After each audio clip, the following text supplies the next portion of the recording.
मित्रांनो, रंग माझा वेगळा या मालिकेच्या 9 एप्रिलच्या एपिसोडमध्ये आपण पाहणार आहोत की कार्तिकी सौंदर्याच्या रूममध्ये येते.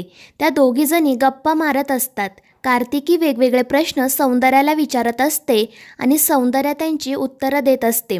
त्यानंतर कार्तिकीला श्वेताचं फोनवरील बोलणं आठवतं आणि ती सौंदर्याला विचारते की माझी आई तुझी कोण आहे. त्यावर सौंदर्या विचारते म्हणजे, तर कार्तिकी म्हणते म्हणजे आईचं आणि तुझं काही नातं आहे का. त्यावर सौंदर्याला काय उत्तर द्यावं ते समजत नाही. ती अडखळतच म्हणते की तसं पाहायला गेलं तर नाही आणि आहे सुद्धा. ती मला माझ्या लेकीसारखी आहे. तर कार्तिकी विचारते पण मुलगी तर नाही ना. त्यावर सौंदर्या सांगते नाही, पण मी तिला माझी मुलगीच मानते अगदी मनापासून. मात्र कार्तिकीचे प्रश्न काही संपत नसतात. ती विचारते तू कधीपासून तिला मुलगी मानतेस, खूप वर्षांपासून तू ओळखतेस का तिला, माझ्या जन्माच्या आधीपासून. त्यावर सौंदर्या फक्त हो असं उत्तर देते आणि त्यामुळे कार्तिकी लगेच तिला विचारते की मग माझे बाबा कोण आहेत हे माहीत असेल ना तुला. आणि हा प्रश्न ऐकून सौंदर्याच्या पायाखालची जमीनच सरकते. तिला काय उत्तर द्यावं ते समजत नाही. ती खाली मान घालून म्हणते नाही ग, मला नाही माहीत तुझे बाबा कोण आहेत ते. त्यामुळे कार्तिकी विचारते पण तुला कसं नाही माहीत. तर सौंदर्या सांगते कारण त्यावेळी तुझी आई आणि मी जास्त संपर्कात नव्हतो, त्यामुळे नाही माहीत मला.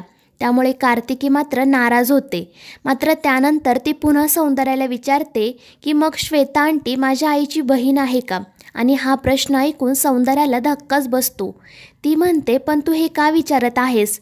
तर कार्तिकी म्हणते तू सांग ना, खरंच श्वेता आंटी आईची बहीण आहे का. ती फोनवर बोलत असताना मी ते ऐकलं. मात्र यावर सौंदर्या बराच वेळ काही उत्तर देत नाही. त्यानंतर ती म्हणते की कदाचित जेव्हा श्वेता दीपाला पहिल्यांदा भेटली असेल तेव्हा तिला ती ताई म्हणाली असेल. आपल्याकडे अशी एकमेकांना ताई दादा म्हणायची पद्धत आहे ना, म्हणून कदाचित श्वेताने ही दीपाचा बहीण असा उल्लेख केला असेल. आणि ती तिला साक्षीचंही उदाहरण देते. त्यामुळे कार्तिकीला पटतं की श्वेता आंटी ही आईची बहीण नाही आणि त्यामुळे ती अजूनच नाराज होते. त्यानंतर सौंदर्या तिला झोपायला सांगते आणि ती गेल्यानंतर मात्र मनाशी म्हणते की अरे देवा, मुलींना आता प्रश्न पडायला लागलेत. आता खरी परीक्षा आहे. या मुलींपासून सत्य किती दिवस लपून राहणार.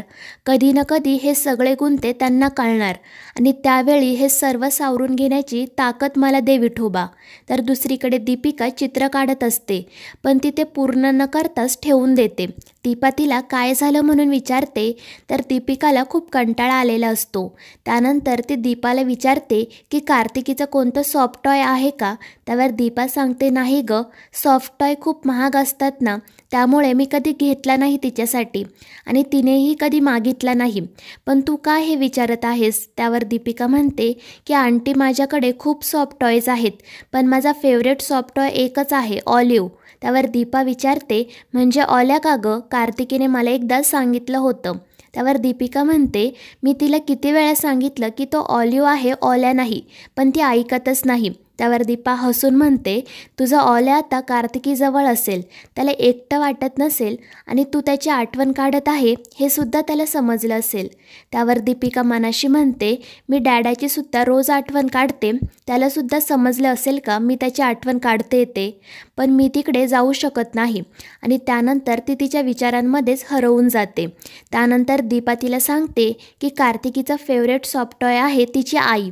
तू जसं ऑल्याला जवळ घेऊन झोपते तशी कार्तिकी मला मिठी मारून झोपते. आणि ते ऐकून दीपिकाही दीपाच्या कुशीत येते. मात्र तिला कार्तिक, सौंदर्या, ललित यांची खूप जास्त आठवण येत असते. तर दुसरीकडे कार्तिकचीही तीच अवस्था असते. त्याला सतत समोर दीपिका दिसत असते, तिच्यासोबतचे क्षण आठवत असतात. तो रडतच स्वतःशी म्हणतो की आता ये ना ग घरी परत, हे सगळं तुझंच आहे, अनाथ नाही आहे तू, आठवण नाही का येत तुला. आणि तितक्यात त्याला समोर दीपिकाचा भास होतो, जी म्हणत असते की मला खूप आठवण येत आहे तुझी डॅडा, मी खूप मिस करत आहे तुला. मात्र जेव्हा कार्तिकला समजतं की हा फक्त भास होता तेव्हा तो अजूनच खचून जातो. तर दुसरीकडे दीपिका आणि दीपा गप्पा मारत असतात. दीपिका तिला सांगत असते की झोपण्याच्या अगोदर मी ब्रश करते, खेळते, डॅडासोबत गप्पा मारते आणि कधी जर माझा होमवर्क राहिला असेल तर तो मी डॅडासोबत बसून कंप्लीटही करते. मग डॅड आम्हाला स्टोरी ऐकवत झोपवतो. तर दीपा तिला सांगते, मी तुमच्या वयाची असताना पटापट घरातील सर्व कामं संपवून अभ्यास संपवून हात जोडून डोळे मिटून देवाची प्रार्थना करायचे. त्यावर दीपिका विचारते, मग तू कोणती प्रेयर करायची? त्यावर दीपा सांगते की मी देवाचे आभार मानायचे, त्याला सांगायचे की आजचा दिवस दाखवला त्यासाठी धन्यवाद, उद्याचा दिवसही असाच छान जाऊ दे. त्यावर दीपिका विचारते, गॉड सगळं ऐकतो का गं? त्यावर दीपा म्हणते, हो, आणि तो आपल्याला आशीर्वादही देतो, त्यामुळे आपल्याला शांत झोप लागते. आणि त्यानंतर दीपिका ही प्रार्थना करते. ती मनाशी म्हणते की देवा, सध्या मी दीपा आंटीकडे राहत आहे, पण तरीही मला डॅडा, ग्रँडमा, आजोबा यांची नेहमी आठवण येते. तू त्यांना हेल्दी आणि हॅपी ठेव. ते जर माझ्यामुळे हर्ट झाले असतील तर मी त्यांना सॉरी म्हणते आणि कार्तिकी आणि दीपा आंटीला थँक्स म्हणते. त्यानंतर ती दीपाला म्हणते की तू मला किती छान छान गोष्टी शिकवतेस, आणि ती दीपाच्या मांडीवर डोकं ठेवून झोपी जाते. तर दुसरीकडे कार्तिकी एकटीच खिडकीजवळ उभी असते. कार्तिक तिथे तिला काय झालं म्हणून विचारतो, तर ती सांगते, इथे खूपच शांतता आहे, त्यामुळे मला भीती वाटली. तर कार्तिक तिला सांगतो की हे आपलंच अंगण आहे, तू घाबरू नको, आणि आता मी पण आलोय ना, तू झोप शांत.